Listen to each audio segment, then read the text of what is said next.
concerning how that will be handled.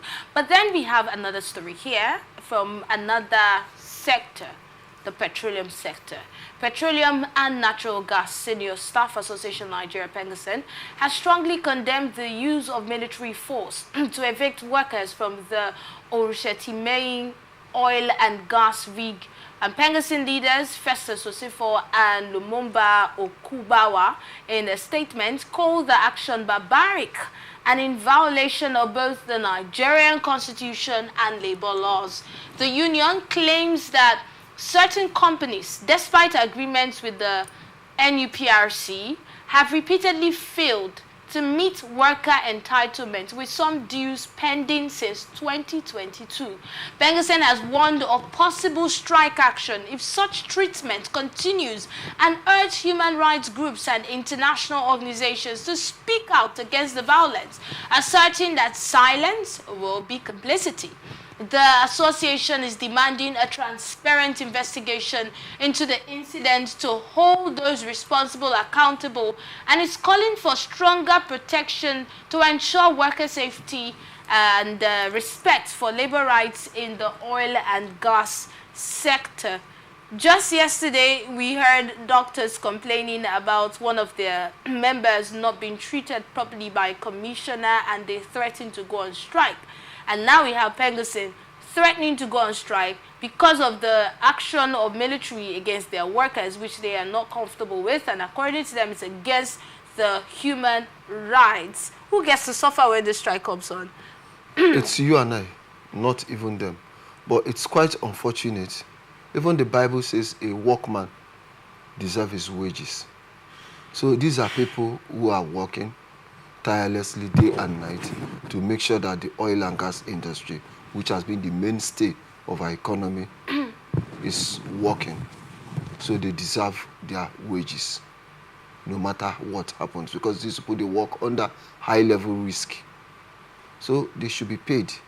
But what I find very funny is the use of military to coerce Nigerian workers. And now, who are the people doing this? Who are their collaborators? For me, the PENGASSAN and the NUPENG of this world, they are very weak. Why I say they are very weak, their leadership have compromised a lot. I can say it here, and I can tell you for free, without sentiments, that most of these unions, associations, their leaderships are very weak. They compromise a lot. And the way they do it at the dime minute, that's when they even sell the interests of the workers for peanuts. Are you referring to any particular event?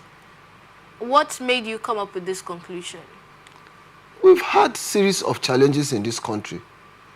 Not even the situation now that is happening in the oil and gas, but if you look at it from the broader spectrum, where prices of goods and even the current wage implementation, I mean the minimum wage crisis. Oh, look at, if you see the leadership of the TUC, the NUPENG, the NLC, PENGASSAN, they are all government apologists. Gone are the days when we really had strong workers' union.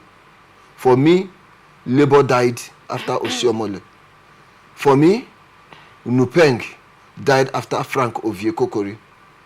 Since then, we now have people who at the dime minute, they sell out the interests of their association.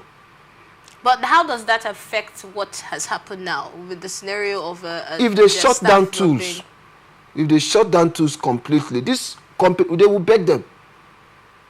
There are certain things, even in Europe, there are some things you don't do to NUPENG or the PTDs, the junior workers. There are certain things you don't want, because most of these associations, it is believed that injury to one should be injury to all.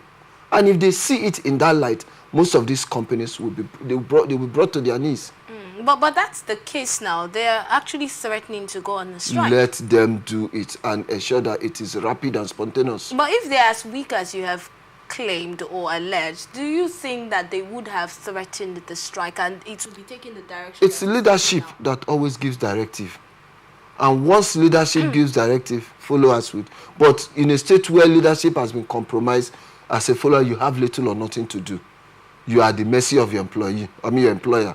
If you do anything that is contrary, you get boots. In fact, the way they will ease you up it's be like a dream to you. But if it's something that is all-encompassing, you can't sack everybody at the same time. But let's go back to my question now. If they are as weak as you have claimed, if PENGASSAN is as weak as you have stated, then do you think that they would take this step that they are taking now towards threatening? Remember, you said if it was when they were strong, they would have, dropped their tools, like you put it. They would have gone on strike. But that's the same thing they are doing now. So what makes the difference? Well, for me, in my place, it's always believed that a dog that will bite does not bark much. So what do you call this? Well, for me, is them it's calling more like for the action act, to be done. It's more like the act or action of a toothless bulldog. They should act, shut down to, not that I will. Are they Williams? How do you just shut down tools? Don't you think that that's going to, in a very large way, affect even more than just the give people them that a short notice? That's the notice that they have given. And once it expires, they should back it up with action. Okay, so we're looking forward to what happens after the ultimatum has expired. Of course. If nothing is being done. But then, like you said, the people who it will get to affect, this is not a time when the nation needs strikes, especially from key, should I call them stakeholders now? Yeah, critical stakeholders or key players. Don't you think this is going to really affect the nation negatively, considering where we are presently in our economy? No gain without pain. These people who are working day and night tirelessly in various oil platforms just to make sure that we hit our targets, they shouldn't be shortchanged.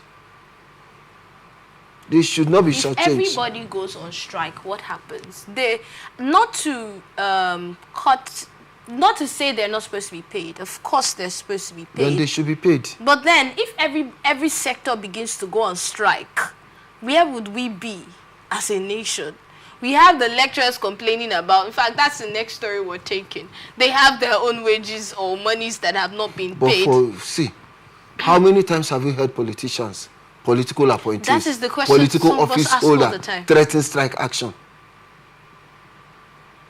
Or lawmakers saying they're going on strike because they've not been paid. Well, so why is this always the case? Their welfare is paramount. They give to them in excess and as at when due.